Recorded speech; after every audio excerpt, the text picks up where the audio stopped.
আমি আজ তোমাদের সামনে দাঁড়িয়েছি শুধু কোরআন হাতে নিয়ে, কোনো মোল্লার বই নয়, কোনো তফসির নয়, শুধু আল্লাহর কিতাব। আর আজ আমি একটা সরাসরি প্রশ্ন করব, কোরআন কি জান্নাতকে শুধু পুরুষদের ভোগের জায়গা বানিয়েছে, নাকি এটা মোল্লাদের বানানো গল্প?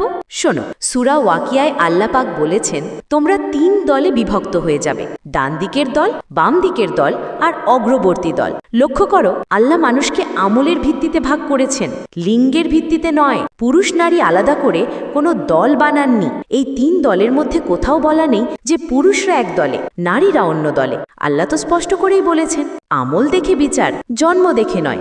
এটাই তো আল্লাহর ন্যায় বিচার। কে কত নেক কাজ করেছে, কে কত তাকওয়া অর্জন করেছে, সেটাই দেখা হবে, কোনো লিঙ্গ পরিচয় নয়। সূরা নিসায় স্পষ্ট ঘোষণা, যে কেউ সৎকর্ম করবে, পুরুষ হোক বা নারী, তারা জান্নাতে প্রবেশ করবে। সূরা নাহলে আরও স্পষ্ট, পুরুষ বা নারী যে ঈমান এনে সৎকর্ম করে, আমি তাকে পবিত্র জীবন দেব। এখানে কি কোনো বৈষম্য আছে? কোথায় লেখা আছে যে জান্নাত শুধু পুরুষদের জন্য? আল্লাহ তো একই মাপকাঠিতে সবাইকে বিচার করেন, আমল দিয়ে, লিঙ্গ দিয়ে নয়। তিনি তো বলেছেন, আমি কোনো আমলকারীর আমল নষ্ট করি না, সে পুরুষ হোক বা নারী। তাহলে জান্নাতেও কি একই সমতা থাকবে না? এবার আসি হুরের প্রসঙ্গে। সূরা ওয়াকিয়ায় আল্লাহ বলেছেন, আর থাকবে হুর ইন, ব্যাস, এর বেশি কিছু নেই। কিন্তু মোল্লারা এখানে কি যোগ করেছে? তারা বলে হুরদের বিয়ে করা হবে, পুরুষরা হুরকে স্ত্রী হিসেবে পাবে। আমি আজ মোল্লাদেরকে চ্যালেঞ্জ দিচ্ছি, একটা আয়াত দেখান যেখানে এই কথা লেখা আছে। পারবেন? 1000 বছর ধরে তোমরা এই গল্প ফেদেছ, এখন প্রমাণ দাও। কোরআনের কোন পাতায় লেখা আছে যে হুরদের সাথে বিয়ে হবে? কোথায় লেখা আছে যে তারা শুধু পুরুষদের জন্য? তোমরা শুধু হুর ইন শব্দটা নিয়ে পুরো একটা যৌন কাহিনী তৈরি করেছ।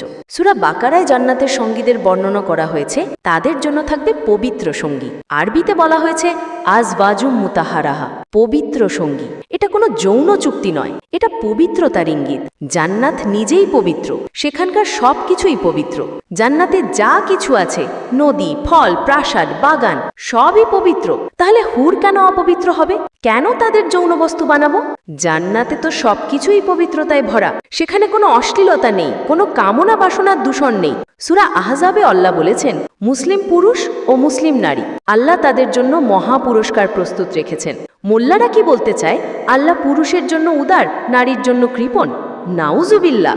আল্লাহ তো বলেছেন, আমি কোনো আমলকারীর আমল নষ্ট করি না, সে পুরুষ হোক বা নারী। তাহলে কিভাবে সম্ভব যে আল্লাহ শুধু পুরুষদের জন্য বিশেষ নিয়ামত রাখবেন আর নারীরা বঞ্চিত থাকবে? এটা কি আল্লাহর ন্যায় বিচারের সাথে মানায়? আল্লাহ কি পক্ষপাতিত্ব করেন? কখনোই না।